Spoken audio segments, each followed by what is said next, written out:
আচ্ছা, ওকে।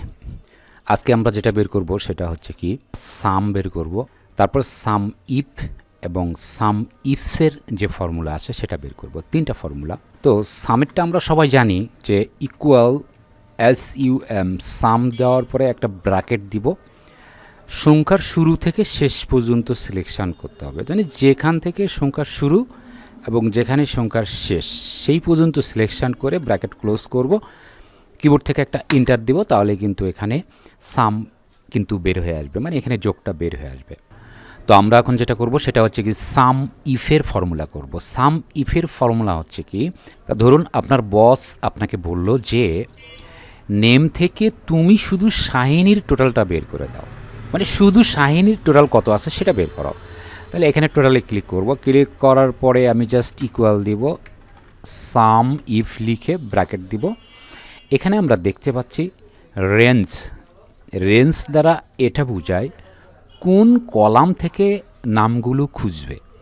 তো আমাদের নেম কলাম থেকে আমাদের নামগুলো খুঁজতে হবে, সেই জন্য নেমগুলো সিলেকশন করলাম, নেমের যে কলাম আছে সেটা সিলেকশন করলাম, কমা দিতে হবে।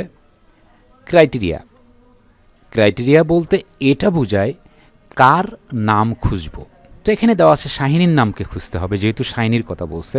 তো এখানে শাহিনী ক্লিক করব, তারপরে কমা দিতে হবে।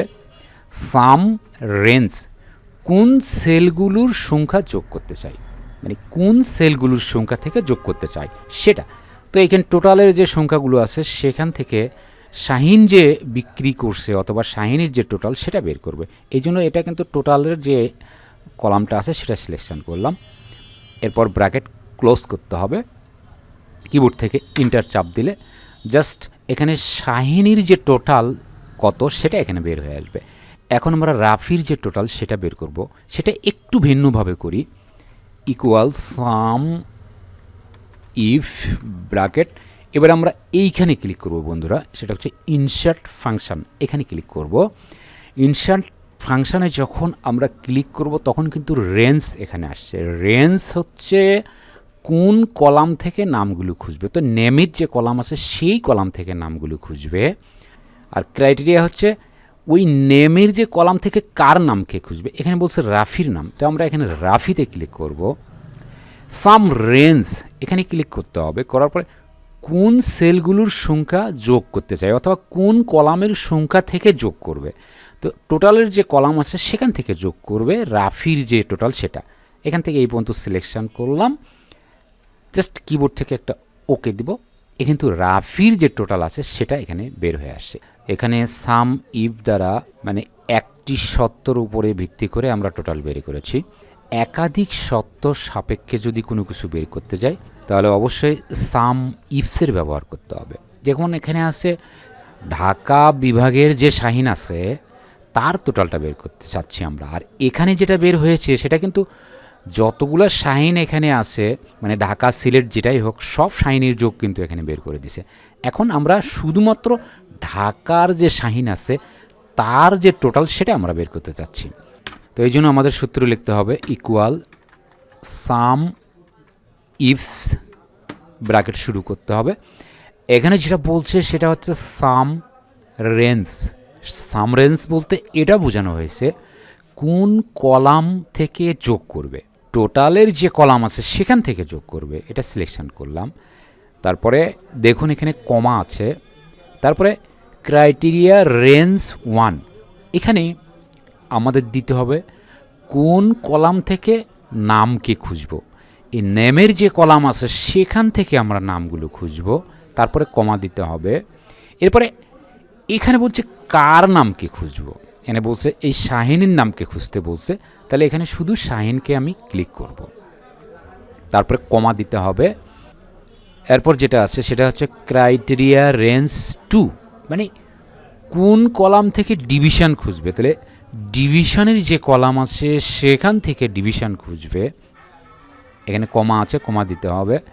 এবং কোন ডিভিশন খুঁজবে, মানে এখানে ডিভিশনের কোন ডিভিশন বলছে, ঢাকা ডিভিশনের, তো জাস্ট ঢাকাতে আমরা ক্লিক করব, ডিভিশনের যে ঢাকা আছে সেখানে ক্লিক করব।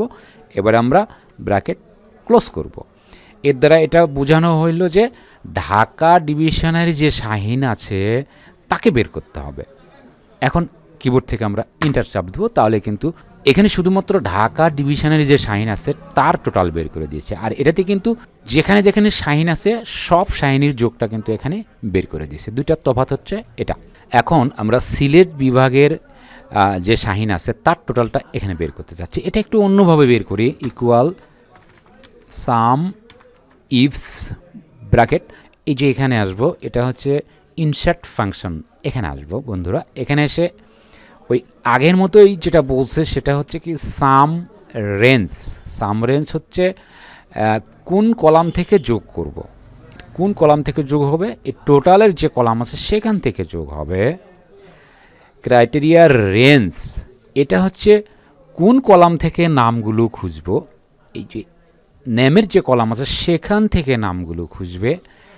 ক্রাইটেরিয়া 1 হচ্ছে কার নাম খুঁজবে, এখানে নাম খুঁজতে বলছে কিন্তু ওই শাহিনীর, এই শাহিনকে খুঁজব। তারপরে ক্রাইটেরিয়া রেঞ্জ 2, এখানে বলছে কোন কলাম থেকে ডিভিশন খুঁজবে, এখানে এই যে ডিভিশনের যে কলাম আছে সেখান থেকে খুঁজবে, এটা সিলেকশন করে দিলাম। এবারে বলছে কোন ডিভিশন খুঁজবে, এখানে এসে জাস্ট আমরা ওই সিলেট ডিভিশন দিলাম।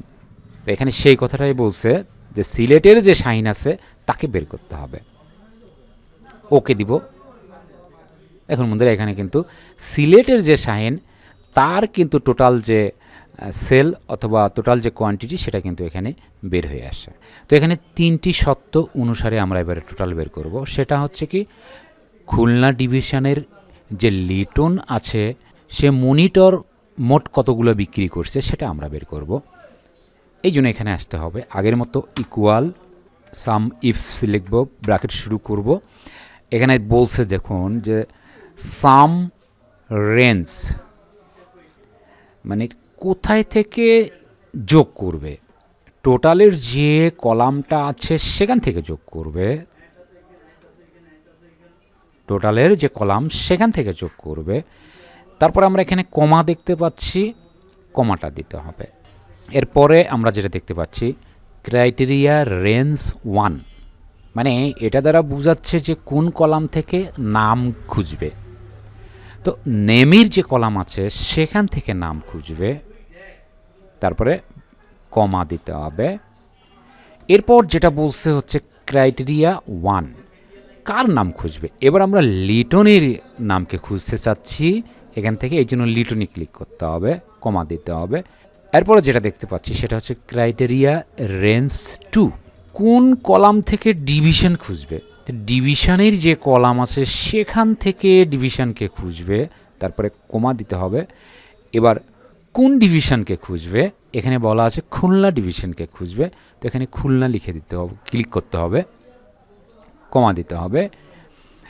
এরপর ক্রাইটেরিয়া 3, এখানে বলছে কোন কলাম থেকে আইটেম খুঁজবে।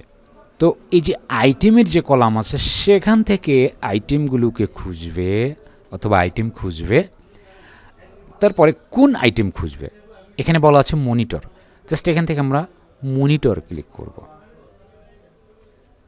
এখন ব্র্যাকেট ক্লোজ করব, এখান থেকে কিবোর্ড থেকে আমরা একটা এন্টার চাপ দেব, তাহলে কিন্তু এখানে রেজাল্টটা বের হয়ে আসবে। তো আশা রাখি বন্ধুরা সাম ইফ এবং সাম ইফসের যে ফর্মুলা আছে সেটা আপনারা সুন্দরভাবে বুঝতে পেরেছেন। পরবর্তী টিউটোরিয়াল দেখার আমন্ত্রণ জানিয়ে আজকের মতো এখানে শেষ করছি। ধন্যবাদ সবাইকে। যারা নতুন দেখছেন আমার চ্যানেলটি সাবস্ক্রাইব করবেন, আর যারা অলরেডি সাবস্ক্রাইব করেছেন তাদেরকে অনেক ধন্যবাদ।